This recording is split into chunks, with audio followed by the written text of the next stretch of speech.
ಪರಮ ಪೂಜ್ಯ ಶ್ರೀಗಳು ಎಲ್ಲರೂ ಕೂಡ ಮಾತಾಡಿದ್ದಾರೆ. ಈಗ ತಾನೇ ಅಣ್ಣ ಮಾತಾಡಿ ಹೊರಟ್ರು.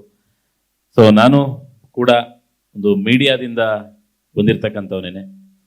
ಏನು TV9 ಅಲ್ಲಿ ಒಂದು ಅಷ್ಟು ವರ್ಷ ಕೆಲಸ ಮಾಡಿ, ಸಮಯ ನ್ಯೂಸಲ್ಲಿ ಕೆಲಸ ಮಾಡಿ, ಇವಾಗಲೂ ಕೂಡ TV9 ಫ್ರೀಲ್ಯಾನ್ಸಿಂಗ್ ಆಗಿ ನಾನು ಕೆಲಸ ಮಾಡ್ತಾ ಇದ್ದೀನಿ. ಸೊ ಈ ಒಂದು ಕಾರ್ಯಕ್ರಮಕ್ಕೆ ನನ್ನನ್ನು ಕರೆದಿದ್ದಕ್ಕೆ ಮೊದಲನೇದಾಗಿ ಚಂದ್ರಣ್ಣಂಗೆ ಥ್ಯಾಂಕ್ಸ್ ಹೇಳಕ್ಕೆ ಇಷ್ಟಪಡ್ತೀನಿ. ಯಾಕಂದರೆ ಇಲ್ಲಿ ಒಂದಷ್ಟು ವಿಷಯಗಳನ್ನ ನಾನು ತಿಳ್ಕೊಂಡಂಗಾಯ್ತು. ಜೊತೆಗೆ ಈ ಒಂದು ವೇದಿಕೆಯಲ್ಲಿ ಸರ್ ಅವರ ಭಾಷಣ ಶಾಲ್ ಸುತ್ಕೊಂಡು ಹೊಡೆದಂಗಿತ್ತು ಅದು ಕೆಲವೊಂದು. ಇನ್ನೊಂದು ಕೇವಲ ನಗು ಮಾತ್ರ ಅಲ್ಲ, ಅದರಲ್ಲಿ ಪ್ರತಿಯೊಂದು ಮಾತಲ್ಲೂ ಕೂಡ ಒಂದು ಅರ್ಥ ಇದೆ. ಅದನ್ನ ನಾನು ಅರ್ಥ ಮಾಡ್ಕೊಂಡೆ. ಬರೀ ನಗೋದ್ರ ಜೊತೆಗೆ ಅವ್ರು ಹೇಳಿರೋ ವಿಷಯ, ಎಷ್ಟು ವಿಷಯಗಳು ನಿಜವಾಗ್ಲೂ ಮನ ಮುಟ್ಟುತ್ತೆ, ಮತ್ತು ಅದರಲ್ಲಿ ಎಷ್ಟು ವಿಷಯಗಳು ತಿಳ್ಕೊಳ್ಳುವಂಥದ್ದಿದೆ ನಮಗೆ.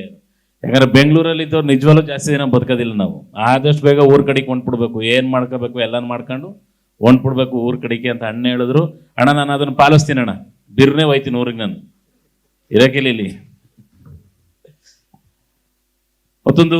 ಒಂದು ಸಂಸ್ಥೆಯನ್ನ ಕಟ್ಟಿ ಬೆಳೆಸೋದು ಬಹಳ ಕಷ್ಟವಾದ ಕೆಲಸ. ಸೊ ಮೊದಲನೇ ವರ್ಷದ ಒಂದು ಸಂಭ್ರಮಾಚರಣೆ ನಮ್ಮ Karnataka press and digital media ಅಸೋಸಿಯೇಷನ್ಗೆ.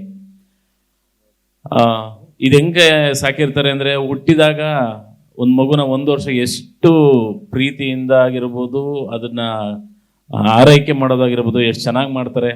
So ಅಷ್ಟು ನೀಟಾಗಿ ಮಾಡ್ಕೊಂಡ್ಬಂದಿರೋದಕ್ಕೆ ಮೊದಲನೇ ವರ್ಷನ ಇದು ಸಕ್ಸಸ್ಫುಲ್ ಆಗಿ ಕಂಪ್ಲೀಟ್ ಮಾಡಿದೆ ಅಂತ ಹೇಳೋದಕ್ಕೆ ಇಷ್ಟಪಡ್ತೀನಿ. ಜೊತೆಗೆ ಈ 1 ಅನ್ನೋದೇನಿದೆ ಅದರ ಪಕ್ಕ 2 0 ಬಂದು 100ನೇ ವರ್ಷದ ಒಂದು ಸಂಭ್ರಮಾಚರಣೆ ಕೂಡ ಇದು ನಡೀಲಿ ಅಂತ ನಾನು ಆಶಿಸ್ತೀನಿ.